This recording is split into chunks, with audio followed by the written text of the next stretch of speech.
نسلوں کو جوڑنے کے لیے ایک نئے ولولے کو پیدا کرنے کے لیے نکل پڑا ہے اور جدوجہد کا آغاز کیا۔ فخر ملت 11.5 مہینے جیل میں تھے، ایسی مصیبتوں کے شکار ہوئے کہ 5.5 فیٹ کے کمرے میں جیل میں تھے، 11.5 مہینہ تک تھے، اور ہر ایک چیز کے لیے تکلیف دی جاتی تھی۔ اور سالار ملت کبھی بمبئی جاتے تھے تو اس زمانے کے مشہور وکیل کا نام تھا پیر بھائی، وکیل تھے، ان کے خدمات کو حاصل کیا، مقدمہ لڑے اپنے باپ کی رہائی کے لیے، لیکن 11.5 مہینے لگ گئے اور بار بار یہی پیغام حکومت ہند سے آتا تھا، جواہر لال نہرو کے طرف سے آتا تھا پیغام کہ عبد الواحد اویسی سے لکھا لو، دستخط کروا لو۔ صلاح الدین اویسی صاحب کو پیغام آتا حکومت ہند کی طرف سے کہ صلاح الدین اویسی یہ کاغذ لو اور اس کاغذ پہ اپنے بوڑھے باپ سے دستخط کروا لو کہ وہ مجلس اتحاد المسلمین کو ختم کر دیں گے، اور اگر باقی بھی رکھیں گے تو غیر سیاسی جماعت بنائیں گے، سیاست میں مجلس حصہ نہیں لے گی، لکھا دو، اپنے باپ سے یہ لکھا کر لا لو، تمہارے باپ کو ہم اسی وقت چھوڑ دیں گے۔ لیکن اس نوجوان بیٹے نے نہ حکومت ہند کے سامنے اپنے سر کو جھکایا، نہ ہی اس ضعیف باپ نے حکومت ہند کی اس تجویز کو قبول کیا، اور بوڑھے باپ نے اپنے بیٹے سے کہلوا دیا کہ جاؤ کہہ دو کہ 10 مہینے تو گزر چکے ہیں جیل میں، اگر 10 سال بھی تم رکھو گے تو جب تک اویسی زندہ ہے مسلمانوں کو مردہ لاش یا زندہ لاش بننے نہیں دے گا۔ اور سب سے بڑا فیصلہ لیا تو اپنے ذات کو قربان کیا ملت اسلامیہ کے وقار کے لیے، ان کی سربلندی کے لیے۔ ایسا عالم تھا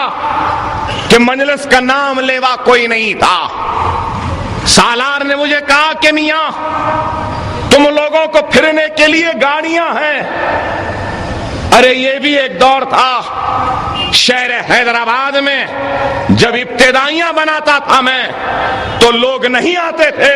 پولیس میرے پیچھے لگی رہتی تھی کہ صلاح الدین اویسی کہاں جا رہا ہے دیکھو، تو لوگ نہیں آتے، تو میں شہر حیدرآباد پرانے شہر کی گلیوں کے قدیم بستیوں کی جو پرانی بولیاں تھیں، ان بولیوں کی کمانوں میں بیٹھ کر تنظیم کا کام کرتا تھا، چھپ کر مسلمانوں کے عزم کو، ان کے ارادوں کو جوڑ کر ان میں ہمت باندھتا تھا۔ ارے ہم اس تکلیف سے گزرے کہ یہاں بیٹھے بزرگ جانتے ہوں گے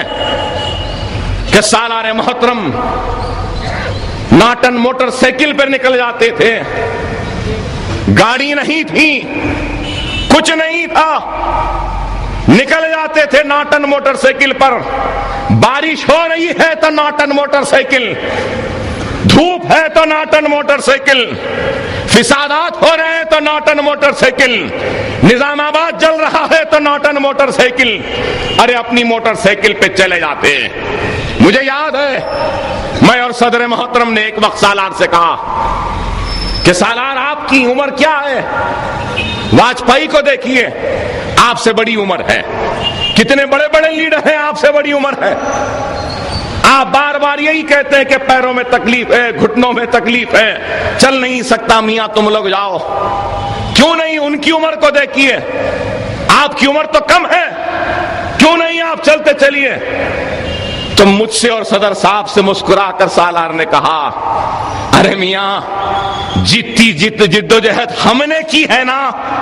نہ واجپئی نے کی نہ کسی نے کی، اگر آج نہیں چل سکتا ہوں، گھٹنوں میں درد ہے، تو اس کی سب سے بڑی وجہ یہ ہے کہ ناٹن موٹر سائیکل کو بار بار کک مارتا تھا، کک مار کے سٹارٹ کرتا تھا، 10 قدم بڑھتا تھا، مسلمان سلام کے لیے ہاتھ اٹھاتا تھا، کہتا تھا سالار رکیے تو پھر رک جاتے, موٹر سائیکل آف ہو جاتی, پھر کک مارتے. ارے دن میں 1000 مرتبہ اس ناٹن موٹر سائیکل کو کک مارتے تھے, اور کئی مرتبہ ناٹن موٹر سائیکل کا کک ایسی بیک مارتا تھا کہ پیر میں جھٹکا لگتا تھا. ارے یہی ہے, میں نہیں سمجھتا کہ واجپئی ناٹن موٹر سائیکل پہ پھرا میاں. ارے ہم پھرتے تھے, تم لوگوں کو تو گاڑیاں ہیں.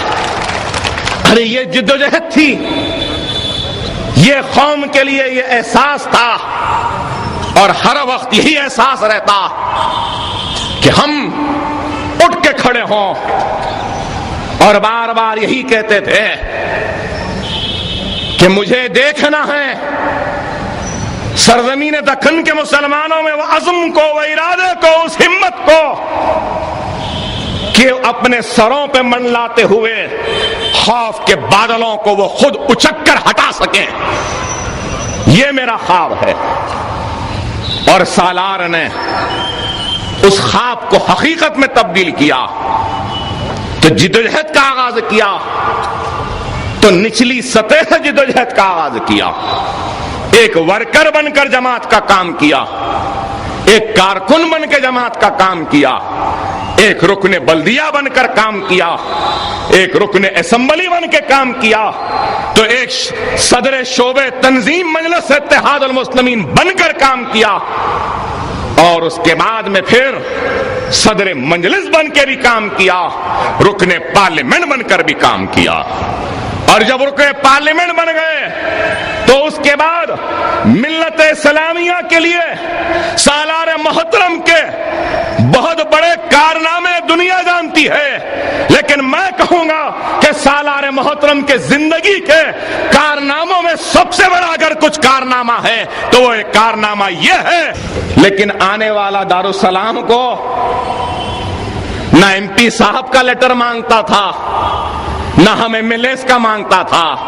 سالار ایم پی بھی نہیں ہے تو کہتا تھا نہیں سالار آپ لیٹر دو میرا کام ہو جائے گا.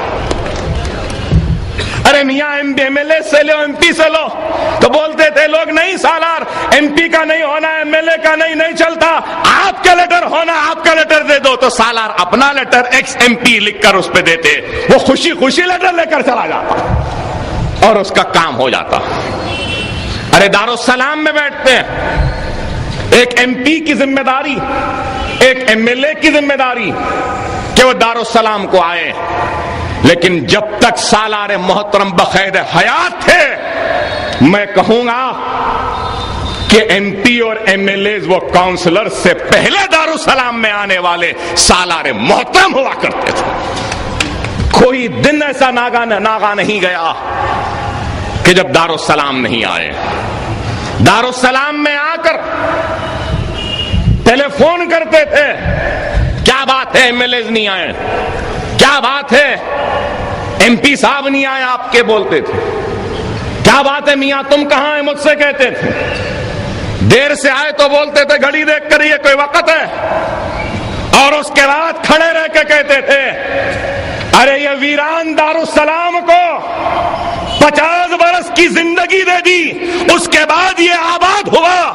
اگر تم لوگ اس دارالسلام کو ویران کر دو گے تو میدان حشر میں تم کو اللہ کے سامنے جواب دینا پڑے گا. وقت پہ آؤ. ایک آس کا مارا, امید کا مارا دارالسلام کو آتا ہے, اور اس کے قائدین اگر نہیں رہیں گے تو وہ دل برداشتہ اور اس کا دل ٹوٹ جائے گا. کام کرو یا نہ کرو, کر سکو یا نہ کر سکو, ایک ضرورت مند کو کم از کم سنا تو کرو,